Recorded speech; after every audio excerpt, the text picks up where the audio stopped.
बताया था बाघ के बारे में। बाघ क्या है? तो बाघ जानने के पहले हमें जरूरी है कि हमारा वर्ण क्या है, वर्ण किसे कहते हैं। तो हमारे हिंदी भाषा की सबसे छोटी इकाई जिसके हम टुकड़े नहीं कर सकते हैं उसे हम वर्ण कहते हैं। जैसे का, पा, टा, चा इत्यादि जो भी हमारे सिंगल वर्ड हैं वो हमारे वर्ड कहलाते हैं। अब सेकंड थिंग आता है हमारा शब्द। इससे कनेक्टेड है शब्द कैसे बनता है। तो शब्द का डेफिनेशन क्या है? वर्ण, दो या दो से अधिक वर्णों के मेल को हम शब्द कहते हैं।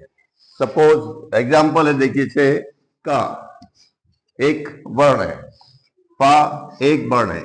जब ये दोनों को हम मिला देंगे का प्लस पा इक्वल टू कप, इस तरह से दोनों को मिलाने से दो वर्ण हमने मिला दिए तो हमारा शब्द बना है। क्या बना?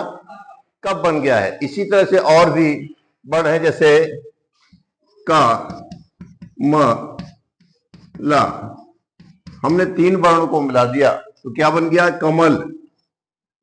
इस तरह से दो या दो से अधिक वर्णों के मेल को हम क्या कहते हैं? शब्द कहते हैं। जरूर नहीं है कि दो ही वर्ण हो, तीन हो सकते हैं, चार भी हो सकते हैं, पांच भी हो सकते हैं। जितने वर्ण आगे हम मिलाते चले जाते हैं वैसे हमारे शब्द वैसे ही लंबा होता चला जाता है। अब इसके बाद आता है शब्द के बाद आता है वाक्य। जब हम ग्रामर को पढ़ते हैं तो वाक्य की जानकारी भी जरूरी है। वाक्य कैसे कहते हैं? तो वाक्य हम कहते हैं, आपने देखा है कि वर्णों के मेल को शब्द कहते हैं और दो या दो से अधिक शब्दों के मेल को हम वाक्य कहते हैं। जैसे एग्जाम्पल के तौर पे जैसे मैंने दे दिया राम क्या है? एक शब्द। बाजार शब्द, जाता है शब्द। ये हमारे तीन शब्द हो जाते हैं, इससे क्या बोलेंगे? शब्द। लेकिन जब हम इसको मैंने कर दिया राम बाजार जाता है, तो दो या दो से अधिक शब्दों के मेल को हम वाक्य कहते हैं। नंबर वन, एक राम बाजार जाता है, इसमें तीन शब्द दिए हैं तो शब्दों को मैंने जोड़ दिया है तो एक वाक्य बन गया है। अब एक शब्द और आता है, शब्द के बाद आता है पद। क्या है? जब हम बहुत ही समास भी पढ़ते हैं और ये पद विच्छेद भी है, वर्ण विच्छेद भी है, इस चैप्टर को समझने के लिए हमें पद की जानकारी भी बहुत जरूरी है। यदि पद हम नहीं जानते किसे कहते हैं तो आगे आप नहीं बढ़ सकते हैं। तो पद और शब्द में थोड़ा सा डिफरेंस है, थोड़ा सा अंतर है। जैसे मैंने ये बोल दिया है का मा ला, क्या बन गया है हमारा? कमल, एक शब्द हो गया है। राम क्या हो गया? एक शब्द हो गया है।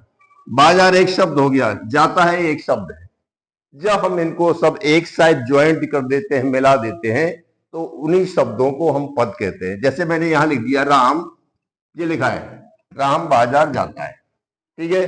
तो इनको शब्दों को हम शब्द नहीं बोलेंगे, ये पद के रूप में कन्वर्ट हो जाता है जबकि हम उसका यूज कर लेते हैं। तो ये क्या है हमारा? एक राम शब्द नहीं है, पद। दूसरा पद क्या है? बाजार। तीसरा शब्द क्या है? पद क्या है? जाता है। तो ग्रामर की दृष्टिकोण से इसका डेफिनेशन थोड़ा डिफरेंस है। तो इसके लिए हम जानते हैं जब कोई शब्द हमारी व्याकरण इकाई में बंध जाता है। अब हम आपसे पूछते हैं व्याकरण की इकाई क्या होती है? शडप। व्याकरण की इकाई किसे कहते हैं? संज्ञा, सर्वनाम, क्रिया विशेषण, अव्यय या क्रिया विशेषण। जो मैंने पांच बताए थे आपको वो व्याकरण की इकाइयां कहलाती हैं। जैसे संज्ञा, सर्वनाम,